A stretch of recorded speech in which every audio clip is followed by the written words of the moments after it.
Hello and welcome to the June 2026 episode of the Alice in Supply Chains podcast. Every month, this podcast covers the latest news concerning third-party security posture management and digital supply chain risk.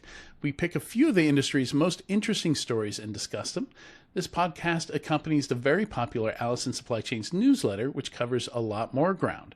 So if you like what you hear, you can join nearly 16,000 other subscribers and read that newsletter every month. To subscribe, you can go to tenchisecurity.com, click on Insights and News, and then Alice in Supply Chains newsletter. It's the easiest way to find it. Also, if you're listening to this, why not subscribe to the podcast? You can click the button. It's right there.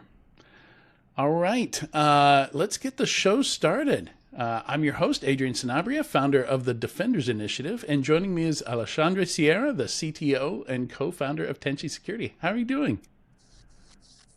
Great. Winter's coming to Brazil. I have this weird voice because I have a mini flu, but other than that, things are going swimmingly.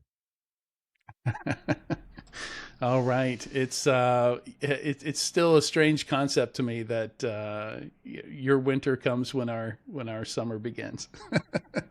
Yes. Like, I understand, like academically that this is the case, but it's still weird. It is. It is very weird. Can you imagine coming out of a super cold day and you hop on a plane and then you walk out? It's like, wow, I should be wearing shorts and a t-shirt. Yeah, I have had that experience where you're like, do I dress for where I'm leaving or do I dress for where I'm going? Right. When I'm going to Vegas every year, that's exactly what happens. Yeah. Anyway, yeah. From the fridge to the oven. That's funny. All right, so the vibes here. I am preparing for 3 weeks in Europe. I was just telling you there's a special project. I was planning on clearing my calendar so I can work on that. And I'm going to be going through Germany, Austria, and Switzerland. This is all for my partner stuff. The supercomputing, the international edition of the supercomputing conference is over there in Hamburg, Germany. So ISC. And she has another conference she's going to in Switzerland, and she's teaching a class. So she's got a lot going on there. And in between all that, we're going to try and go to the Formula One race in Austria, the Austrian GP in Spielberg. Nice. So we've got tickets for it. I'm very excited. And on the same day as qualifying on that Saturday is also B-Sides Vienna. So I was started to think, can I do? No, I'm not going to try and stuff too much into one weekend. But I'm so happy for you. Vienna is one of the most beautiful cities in the world. Like there's history there, all the museums, all the palaces. My wife is it's a favorite place in the entire world. I've never been, but I'm super happy for you. Several people have told me that. My friend Guillaume also loves Austria. Big fan of Vienna, and yeah, I'm excited to go. I've never been. I've been to Switzerland, but I've not been to Germany or Austria. So it'll be a first for me. Cool. All right. So story number one, just jumping into it, we have to talk about vulnerabilities, unfortunately. I mean, they're going to revoke our podcast license if we don't talk about it, right? Or something. Yes. Yeah. All my advisory calls through IONS, it's all about Mythos. It's how do we be Mythos ready? How do we, and it's kind of, unfortunately, it's, the same stuff you've been doing for a large portion of my advice is just the fundamentals. Like now it's more important than ever to have good asset management. That 40% of assets you don't know about, those are probably the things getting exploited. And still, the evidence we have, we're not really seeing AI discovered vulnerabilities causing a lot of damage. We still see very old vulnerabilities that you should have patched years ago causing damage. So if on the stuff you didn't even know you had and that it was exposed to the internet, then you forgot to decommission. And what I'm absolutely delighted about is we have claims reports coming out of cyber insurance companies now. So cyber insurance companies like Coalition, AtBay, Cowbell Cyber are putting out annual reports saying, hey, here's the reason we paid our claims. If you have I've got them right here because I've been kind of hacking on them. If you've got a SonicWall, you're like 8 times more likely to have a ransomware event, right? If you're in manufacturing, you're 2.2 times more likely to have a ransomware event. So it's really interesting seeing those details come out because now we have some evidence. We don't have to Mhm. just guess. And of Absolutely. course, the DBIR. The DBI, I think, was the OG on that front. But I feel like the cyber insurance, since it had like they're talking about actual losses there, and they have this unique point of view. And by the way, a lot of cyber insurers actually contribute to the BIR. Right? So the BIR is actually a superset of all that data. But I think cyber insurance translates better because it's something that the board talks about. They talk about hiring cyber insurance. So if they know that so maybe the CISOs could take advantage of that link between using legacy technology that sometimes is not replaced or decommissioned for non-rational reasons or for cost reasons alone, Mm-hmm. despite the risk. That maybe showing that link saying we're going to be paying twice as much on their cyber Yeah. insurance if we don't get rid of those things. Right. So I know Yep. it's a pain, I know it's a cost, but and we've known since the Scientia's security outcome study they did with Cisco from a while ago that one of the initiatives that security teams could do or could foster that was more highly correlated with good security outcomes was proactive tech refresh. Yep. I that one stuck with me because that's just what it is. Those companies that want to save money and then stick with the older, like the previous Windows major version because they don't want to spend the money to upgrade their laptops, or just stick with the old firewalls that are end of life, because why it's working. Why do we want to spend money on this? If you do the proactive tech refresh, you get a lot of benefits. Yeah. And the hygiene and the asset tracking, those are the things that are going to save you from being exploited in general. And AI is just a new way that people can automate exploitation or can maybe accelerate the discovery of new vulnerabilities to Mm-hmm. exploit. But it doesn't change the fundamentals, I think, Yeah. So, of the reality we're lived in. and based on what I'm seeing, AI, like I said, is not having a big impact on opportunistic stuff, right? Like the Akira ransomware group decided SonicWall was their was how they were going to bankroll their operations. So they scan the whole internet. They see how many vulnerable SSL VPNs, firewalls are out there. And they have a couple of vulnerabilities that work very well. And they just wake up every morning and they just go to work and they hit another sonic wall. Right. But the other side of it is where I do get concerned about AI, where if there's a targeted attack and the attackers really want to get into one specific organization, uh, now AI makes that a lot easier. Where I think even like you still need some expertise. We've seen that. When you just point Mythos at something and say "give me bugs," it'll give you a bunch of useless vulnerabilities that I won't even call vulnerabilities. I think of them as software bugs because if no attacker wants them, then they're not Yes. making you vulnerable, right? Yes. so so that's kind of a myth that Mythos myth that Anthropic has pushed there is that this thing will just a 5-year-old can point Mythos at some code and 0 days will spill out of it. That's not true. You still need an expert. But criminals have enough expertise that I think they could find some bespoke 0 days, like nation states used to, but much easier with AI now. AI increases productivity of the attackers, lowers friction, helps them automate things more easily with less work. So again, we're old enough to remember when Metasploit began. Oh no, Mm-hmm. the sky's gonna It did fall. the Oh same thing, yeah. no, it did the same thing. So How whereas, reckless for HD to release that tool. right? Come on, he's a war criminal or something. I don't know. I'm kidding. HD is awesome. We love HD more. He's a genius and a treasure of our community. And but the same way that we had the script kiddies, we now have the AI kiddies, meaning people Yeah. that otherwise, if they had to do everything by hand, maybe wouldn't it wouldn't be viable technically because they have some technical expertise, but not enough to fully automate things end to end or to do that entire research by themselves. Or maybe they could, but it would take so long and be so difficult that they maybe would give up, or it wouldn't make economic sense to them. So AI, by increasing productivity, by making it easier to automate and coordinate things and lowering the barrier to entry for attackers, it does increase the number of attacks.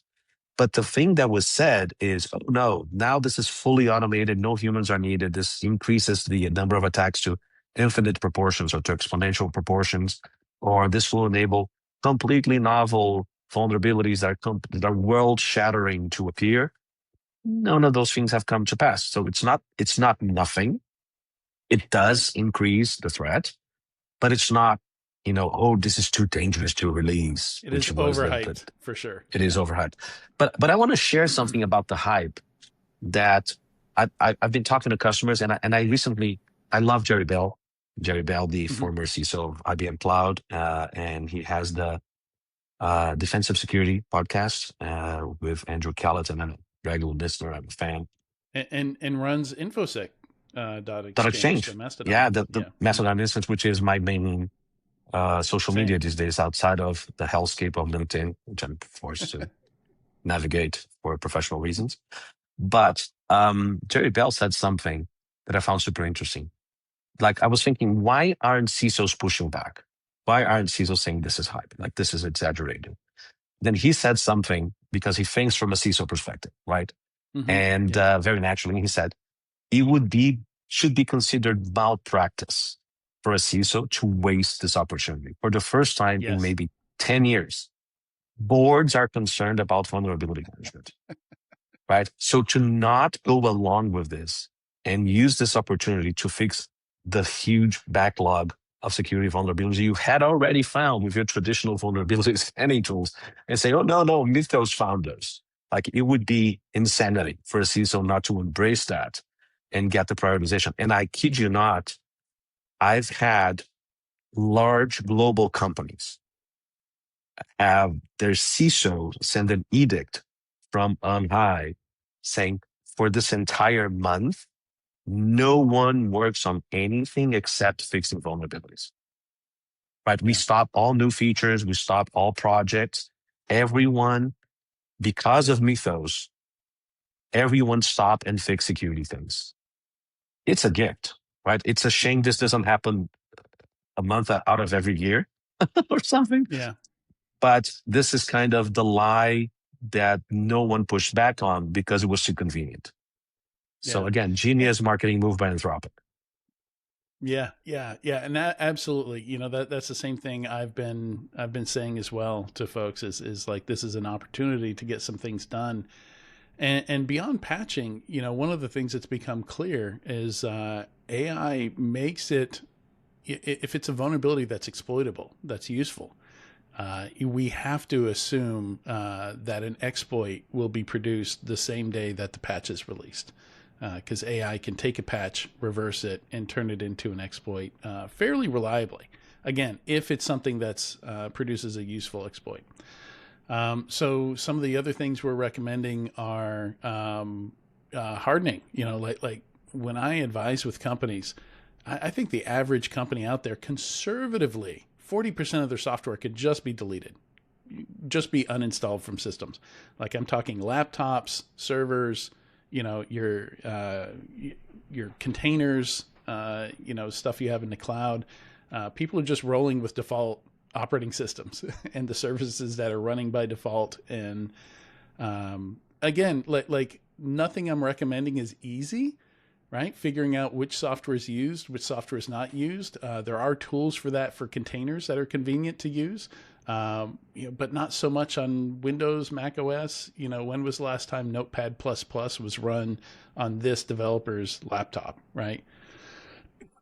So I think that's somewhere where the industry could help a lot. There's not great tools out there for that. Absolutely. Completely agree. One of the things that we had, if people want to look for examples on how Mythos is not like the end of the world, just look at a project like Pearl. It's an open source project, but that one that has been run by, they've been using diligently security tools to scan their code. They have been doing security testing. They've been doing all sorts of things. And when Mythos came around, they did find stuff, nothing major. And they showed that even previous generation models could find similar things, and none of it was super critical. So the moral of the story, just to reinforce what you just said, the basics are not easy, but if you had been doing the basics, Mythos would be a nothing burger. So the real problem here is not Mythos, is the fact that we are unable as an industry to do the basics. We are unable to maintain proper asset inventory. We're unable to have software that goes through regular or like has a process where all of the software is going through vulnerability scanning and the fixes are actually prioritized, because that's the part where I think, for example, for software development, where things fail. Fun fact, here at Tenchi, I have a rule from before the first line was written.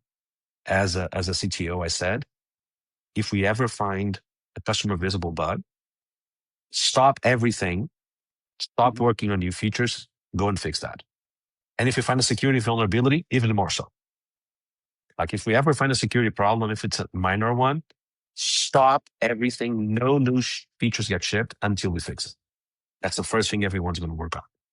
And this is a trend I've been seeing. Like I didn't realize this was a trend, but seeing, whoever. So sometimes IT reporting to CISOs, right, where it's a bit reversed from what we traditionally see, or at least whoever CTO is also responsible for the head person responsible for security as well. That's actually common when the company's set up that way, right? But when the CISO reports to the CIO, much harder to put rules like that in place. Yep. Yeah. I think we also flagged to talk about the debacle around Microsoft So bug reporting. before we leave curl, I just want to point to there's this one image in there that looks very Christmassy. It's all red and green, so it's very easy to spot in the article. But it's titled "Securing Curl," and it's just got a little square for everything that they do, all the processes that they have, all the rules that Daniel Stenberg has for making sure curl is secure. So beyond just using AI, which I think Daniel's already a year into using AI to find vulnerabilities in curl, which I think is one of the reasons that when Mythos rolled around, it found nothing.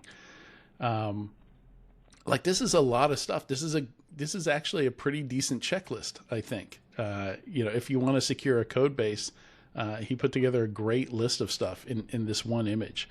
So we'll have that in the show notes. But also you can just go to Daniel Stenberg's blog. It's daniel.haxx.se. And it's he published it on May 11th. And if you're doing due diligence on a provider that has closed source software that they're developing for you, you should be asking them about their secure development process and making sure they have similar things. They have SAST, they have DAST, they have prioritization of vulnerabilities. You should ask them, how big is your vulnerability queue? And what are the severities of the vulnerabilities? And how long have they been sitting on the queue waiting to be addressed? You should be having those conversations with what is the mechanism for researchers or customers to report vulnerabilities they found, and how many have been reported, what were the severities, and how fast were they fixed. This is something you should be taking into account to understand if your vendor is taking development security seriously. Yeah. So sorry, you were getting into Microsoft's handling of researchers. So, spoiler, Microsoft swings back and forth between taking security seriously and not very seriously.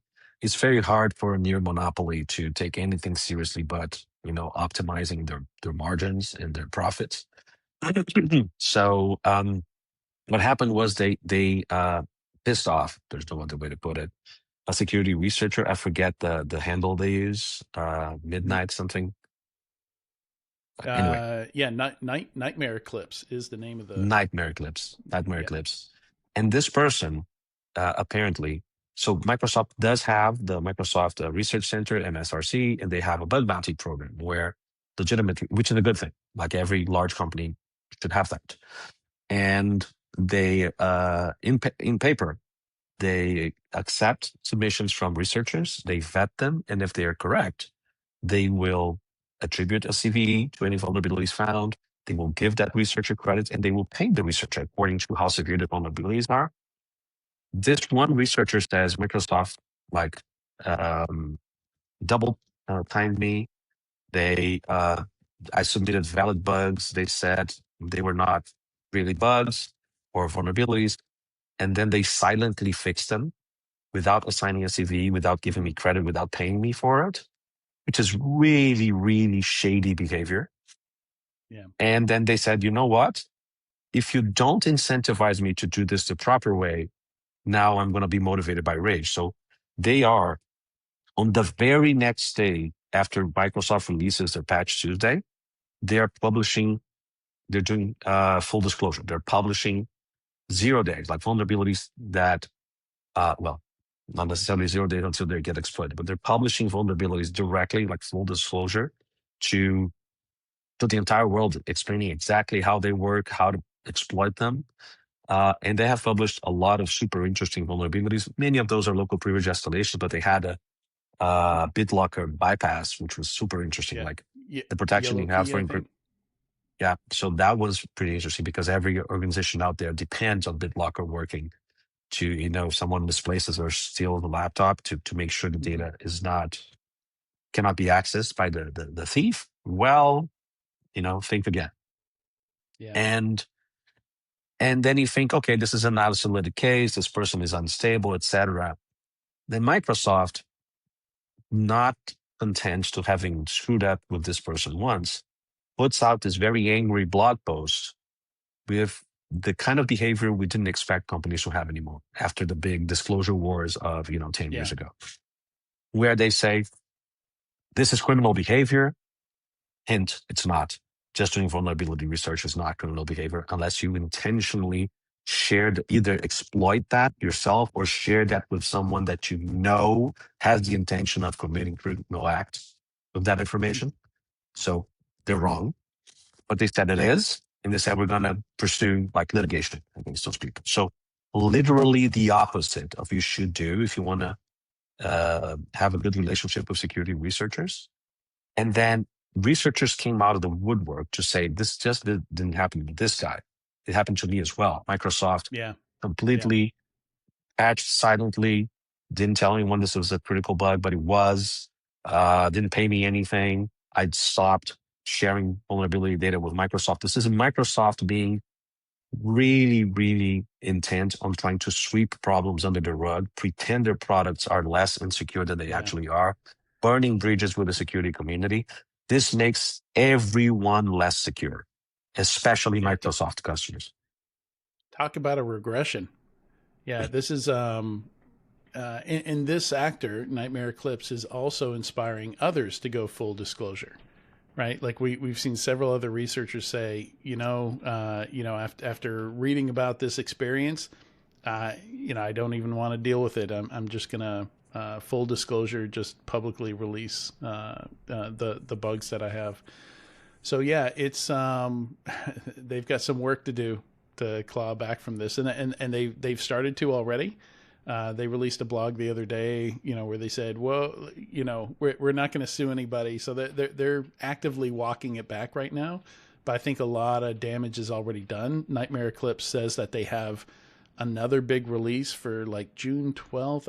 I forget the date, but it's in a week or two. It's sometime in June. So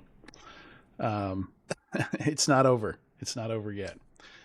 And often when I advise companies on bug bounties, which I do occasionally, I often warn them that the Good Samaritan is the most dangerous of all the actors they can encounter when people try to notify them of vulnerabilities.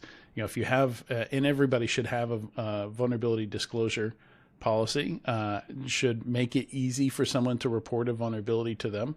That's basically what a VDP is.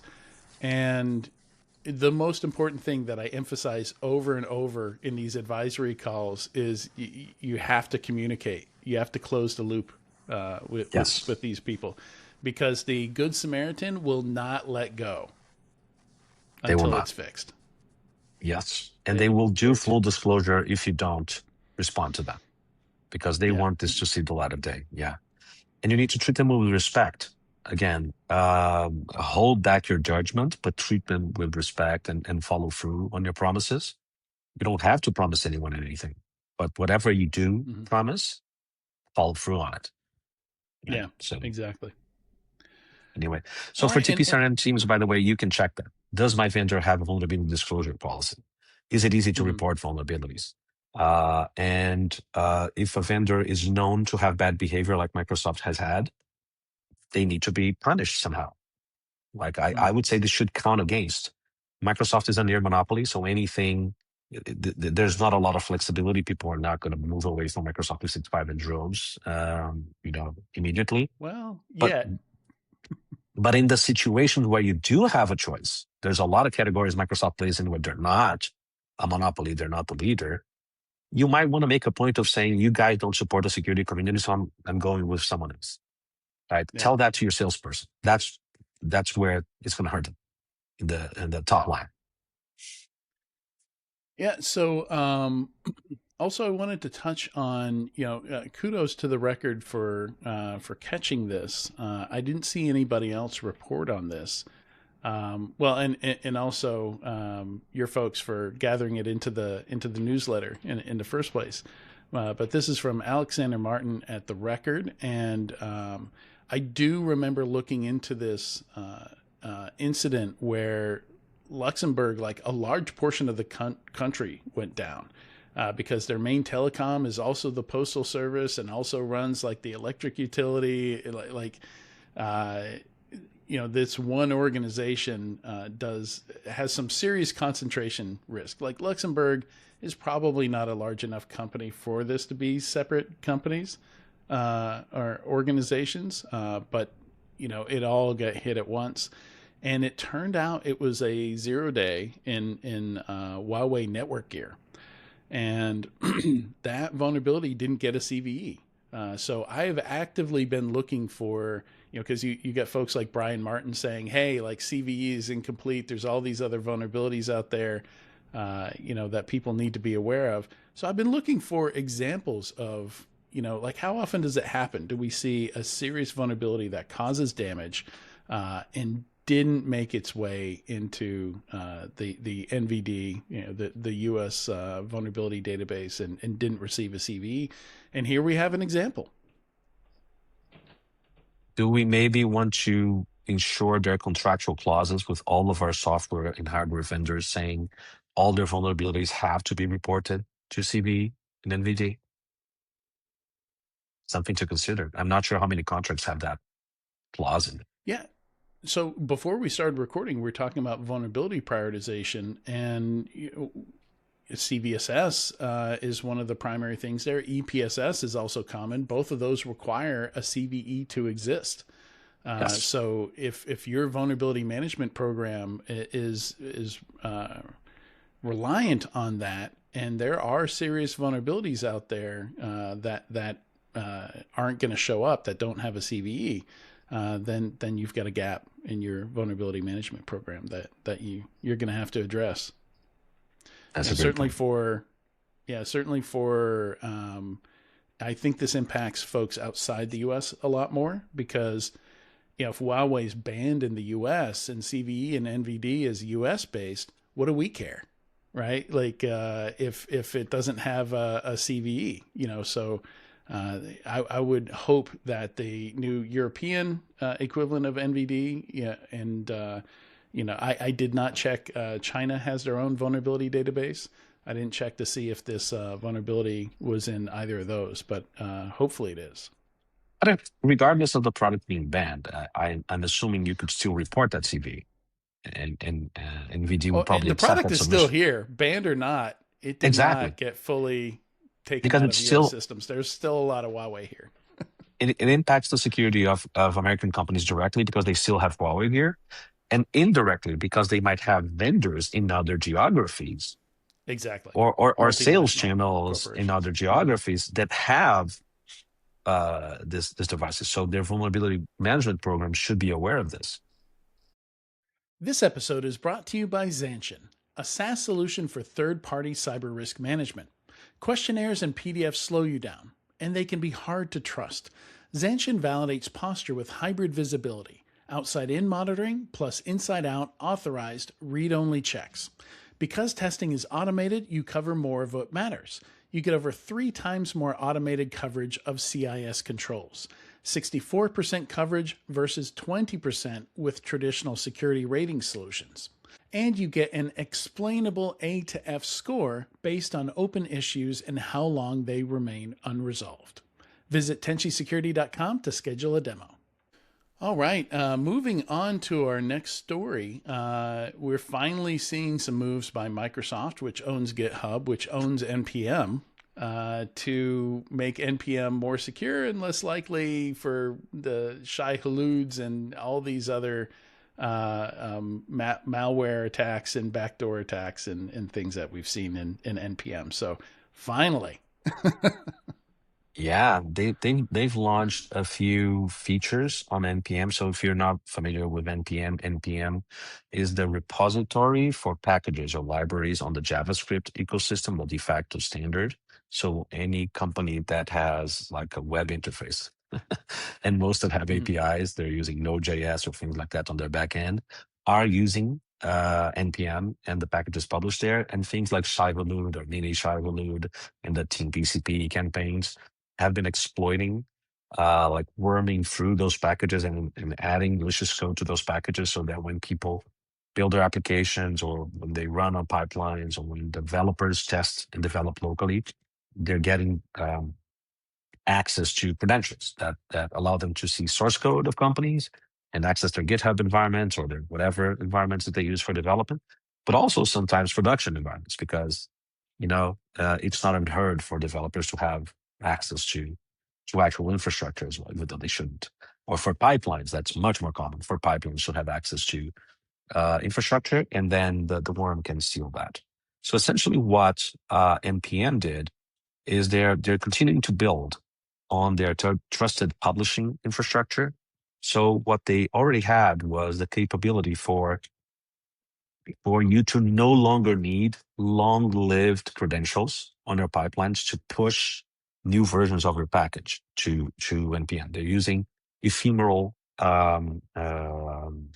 credentials that are generated using OIDC, OpenID Connect, to allow those packages to be published from a pipeline, like GitHub Actions, etc., which is awesome. It's already a great start, because even if those short-lived credentials are stolen, by the time the attacker gets around to try to use them, they expired, right? So especially on those thefts en masse, like the attacker wouldn't have time to use all of those and to get a foothold or persistence.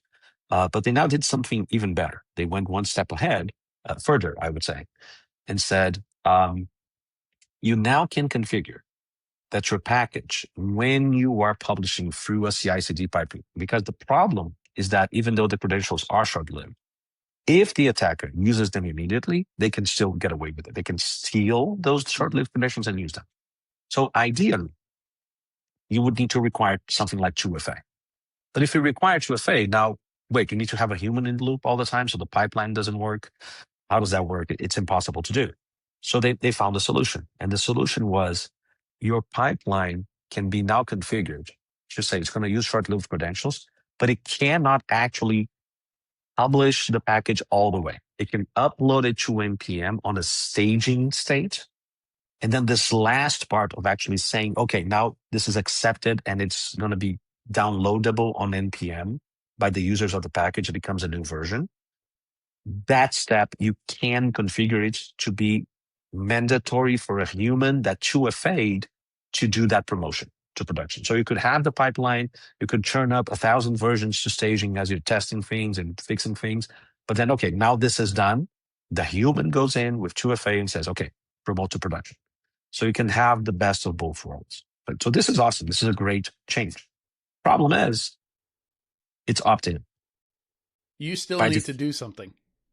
The developer, the unpaid open source developer, more often than not, has to go in and set this up and accept the additional friction of having to manually do an extra step on NPM to promote things from stage to production. And not only that, the package maintainer of the package you use has to do that.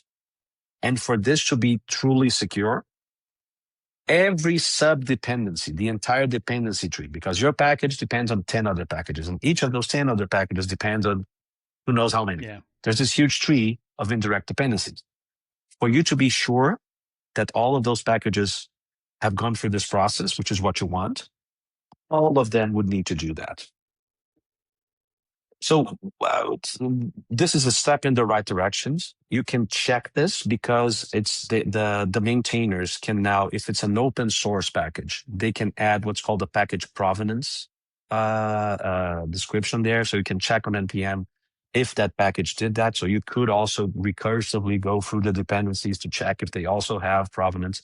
And I'm assuming the SAST tools or the SCA tools, the software composition analysis tools, are going to use that signal now that it exists. So again, it's a good thing.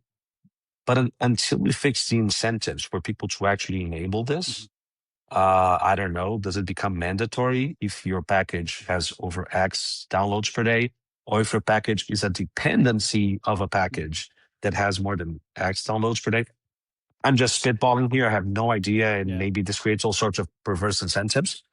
But this is a good step, nowhere near enough ensuring we can trust the content of those packages, unfortunately. But, good to see some movement at least. Yeah. All right, we've got just a few minutes left. Story number 3. I think this is an important update. I've been hearing a lot about EU organizations trying to move off of US systems. I just heard this morning that I think the UK government, or part of the UK government, switched from Stripe to a Dutch-based payments company.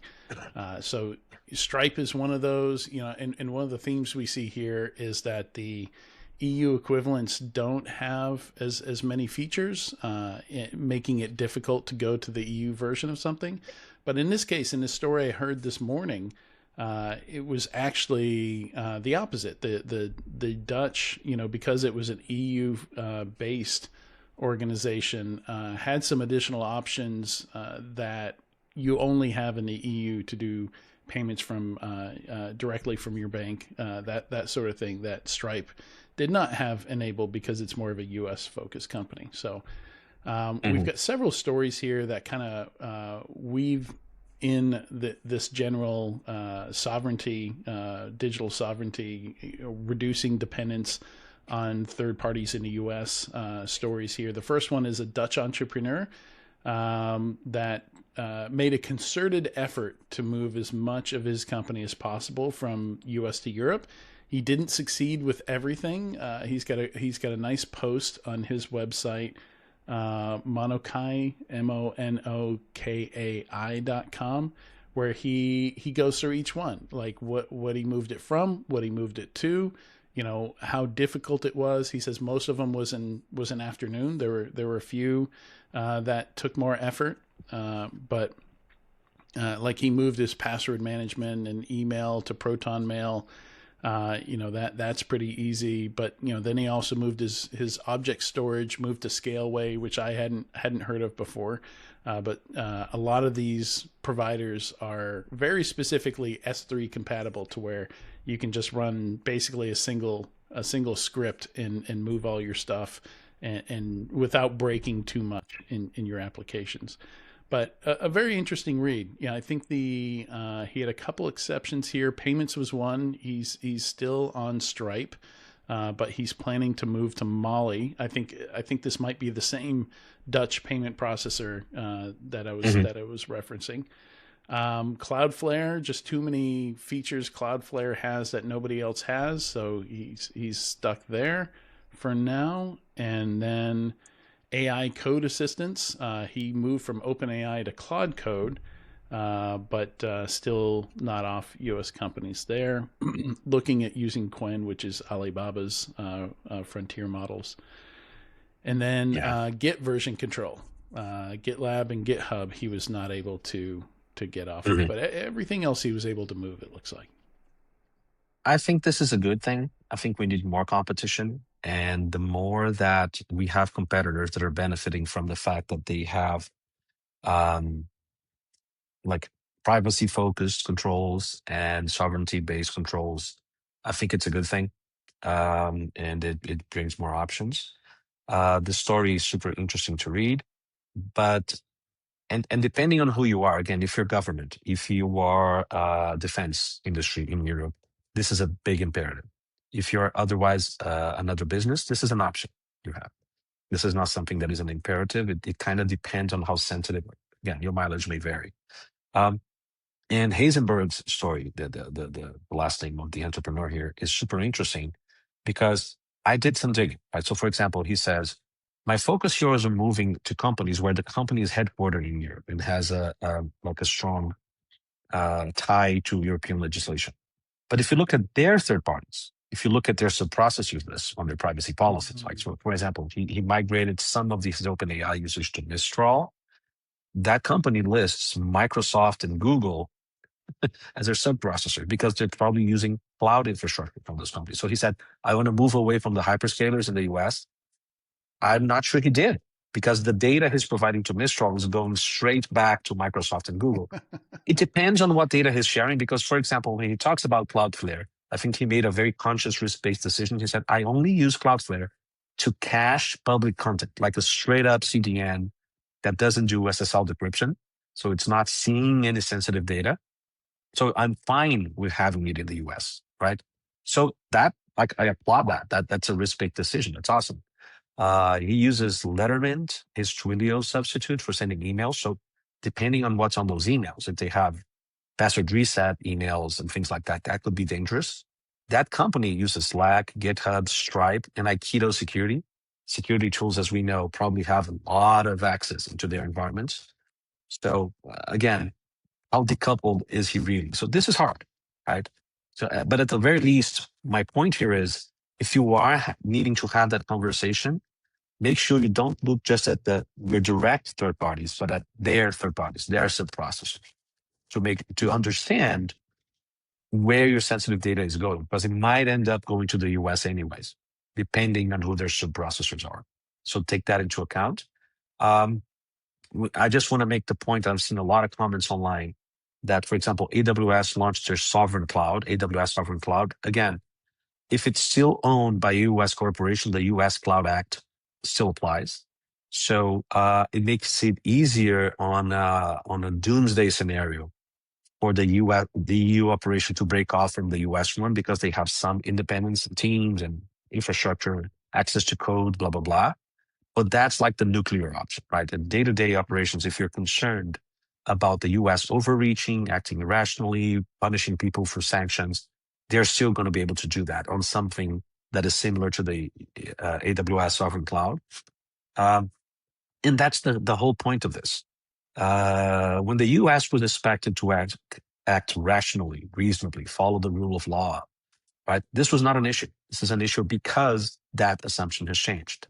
So you either do get it's in gradations, right? You can be more or less sovereign, but that's the concern that's fueling all of this. And finally, one of the downsides you're going to get, as he says, is some of those providers are smaller. They have less revenue. They've been around for less time. They're not going to have all the bells and whistles, both functionally and also security features. So this is an example of a LinkedIn post we found from Eric Hamill saying a lot of the Kubernetes providers don't have the baked in identity controls for Kubernetes nodes that the AWS and Google have. If more companies switch to that and they get more revenue and this becomes a requirement, people ask for those features. Again, this becomes a more competitive market and they eventually get there. But that's a risk you'll have to accept in exchange for sovereignty. So for each company, for governments, maybe the trade-off makes sense. For companies, maybe it doesn't. Depends, again, on your threat model, and your risk profile, risk acceptance, appetite. So make sure you're making thoughtful decisions here on who you're picking to be on your supply chain. Yeah. Yeah, rocking a hard place with some of these. You say classic innovator's dilemma, right? Yeah. Because if you optimize for something that is super valuable for you, if I wasn't in sitting on the chairs in the leadership of those EU cloud providers, I would really go after the customers for whom sovereignty is like the most important thing, because they're going to lose everywhere else. They're going to be more expensive because they don't have as much scale. They're not going to have as many features. So they'll be trying really hard to sell to the defense companies, to the critical infrastructure companies, to the governments. Get enough scale to then be feature competitive and cost competitive with the US companies, and then go after the market as a whole. Because that's the thing about the innovator's dilemma. Maybe there's one feature, you lose on everything else, but there's one feature that you have which you're better at, focus on that, because that's going to be hard for your competitors to copy. And then you can get a foothold and eventually you become a big company. And with the other article you have about the US cloud providers doing a lot of lobbying in the EU, they're going to fight really hard to prevent you from doing that. If you are in that position as a cloud company, this is the best time you've ever had. This is the best opportunity, window of opportunity you have to become a hyperscaler in the EU. Like, seize this opportunity if you're listening to me right now. All right, that's a great place to wrap up on. Alexandre, thank you so much for joining me. Great conversation today. A lot of good stuff. Likewise. Have a great rest of the week. All right, if you liked what you heard and you're on a platform where you can like, subscribe, or leave a comment, please do so. We'd love to get your feedback. Stay safe and stay vigilant, and we'll see you again next month.